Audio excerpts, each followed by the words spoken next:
Hello, my name's Kim Carlisle and we live near Sheridan, Indiana. We have a shop full of Heisey glassware. We are open during the Corona crisis, but only by appointment. So if you'd like to come out and see our shop sometime and you're passing through Indiana, just give us a call. We'll set up a time for you. I'm going to go ahead and show you our email address today, even though we're not going to be offering any Heisey for sale. We're just going to have a program on one of Heisey's many colors that they made. Again, my name is Kim Carlisle. My email address is the letter K, C-A-R-L-I-S-L @att.net.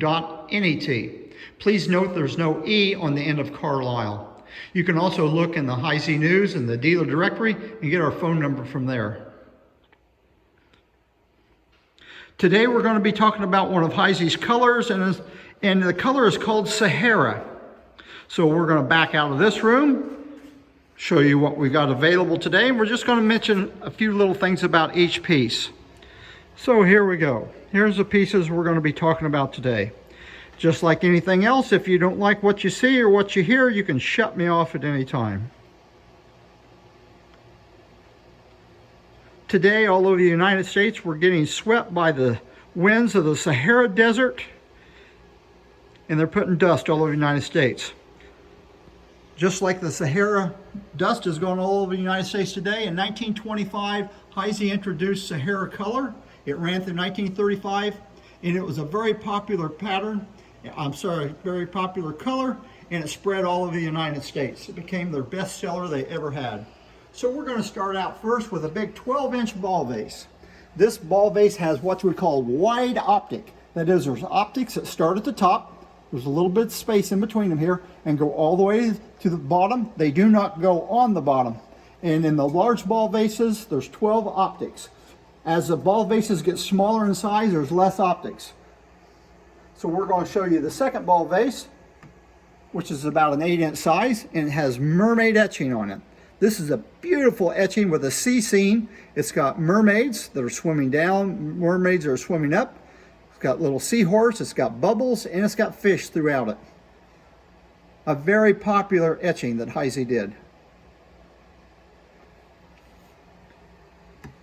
Next item is going to be a crocus candle holder.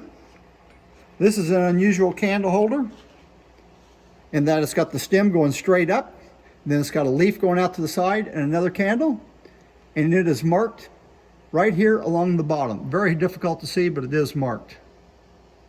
They made this in several colors. They made it moongleam, flamingo, Sahara, cobalt blue, and in crystal. Any of the colored ones are very popular. Now we have a Heisey Dolphin 110 candle holder. This one, of course, is in Sahara color. There are other companies that made this Dolphin candle holder, but there's a few characteristics you want to look at to determine whether or not it's Heisey. First, the Heisey Dolphin 110 has a square base. Next, flat on top, and then it has a bevel. On every side is beveled down.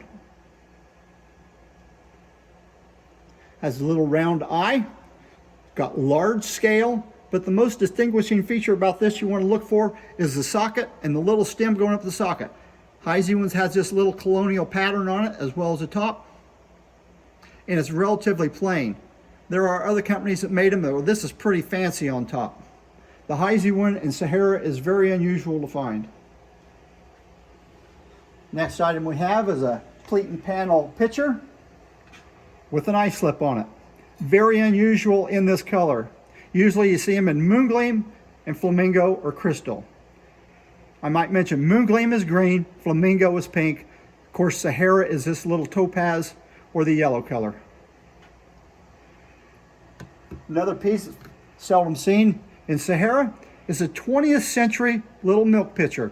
Usually you see this in smoke color or dawn that was made in the 1950s. There are two styles of this milk pitcher. This style has a little scallop foot on it. There's another style that has a round foot on it. Anytime you find one with a round foot, it's unusual. Nice little pitcher. Now Heisey made 6 favor vases. Each different shape is made in 6 different colors. Moongleam, flamingo, Sahara, cobalt blue, crystal, and tangerine. All of these little favor vases must have the diamond optic design on the inside of them.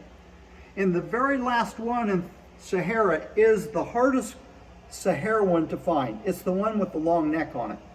A lot of people collect these. These were actually given away at bridge parties. They put one at each person's place as a favor for coming to the bridge party.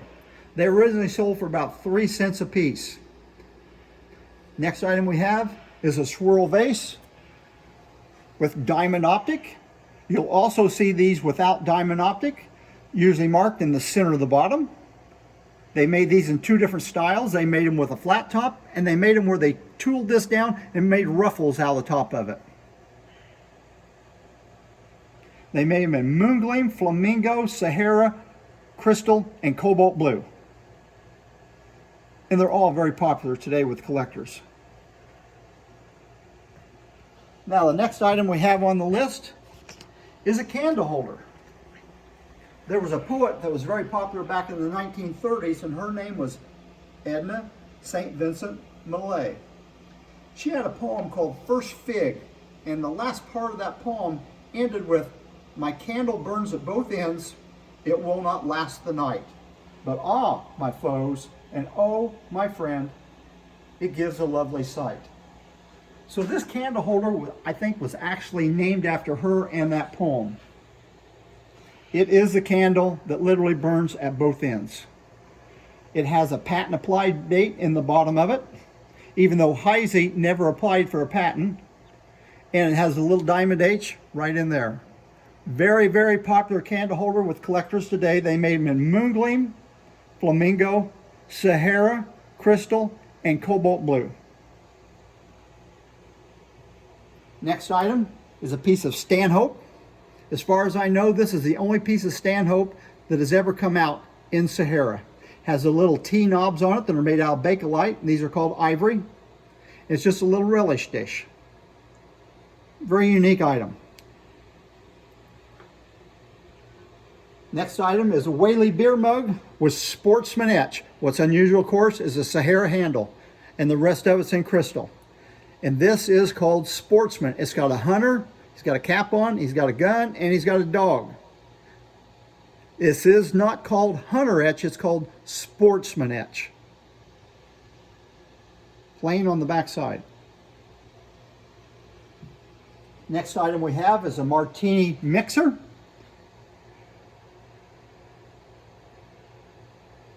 It is in the La Lake style. It has men jumping over horses.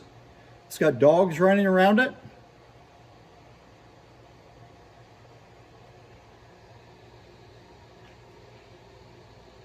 An unmarked piece. They made this piece in moongleam, flamingo, Sahara, crystal, and I know of one example on alexandrite.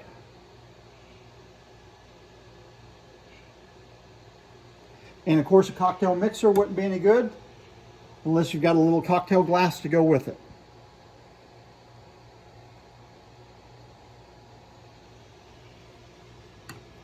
Next is an Ipswich cocktail shaker. It's made so you can mix up your ingredients for your cocktail, put them inside the shaker, put the stopper and strainer back in, shake it up, take out the stopper. Then you have the strainer that has holes in it that will strain out any of your ingredients that you made with the cocktail that you don't want poured in the glass. This particular shaker was made in crystal and Sahara, and I don't know of any other colors it was made in.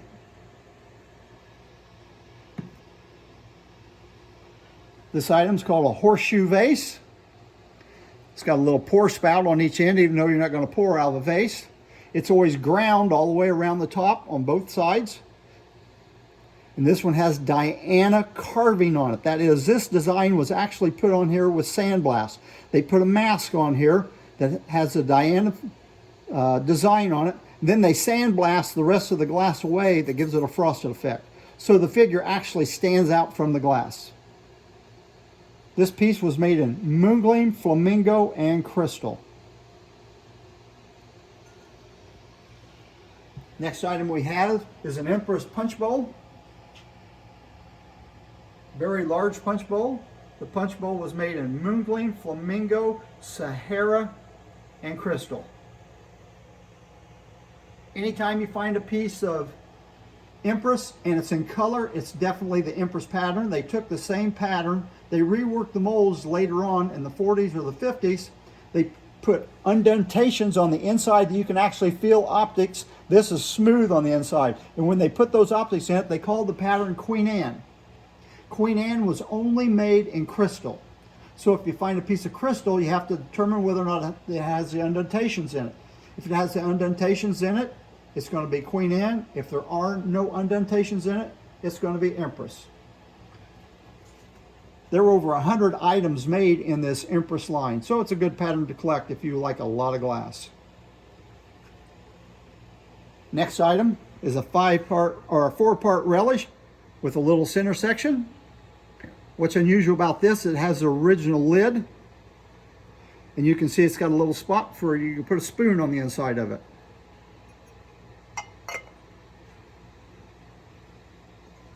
Now we have a whimsy, possibly paperweight. It's cut, full cut on the bottom. All the little panels are full cut. And what they've done, they've taken a stopper and they've cut the bottom portion off of it and ground it. There's been several of these found in several different colors. And I've seen Sahara ones before, so probably the workers made these. I don't know of any reference that they made them for production to sell them. Last item on the list is a muddler. They made these muddlers in moongleam, flamingo, Sahara, and cobalt blue, and they made the muddlers in 2 different lengths. This is actually the short length. They did make the same muddler, it's called a number 10 muddler, in a length about that long, I think about 6 inches long. The long ones are harder to find than the short ones. All the color ones are desirable.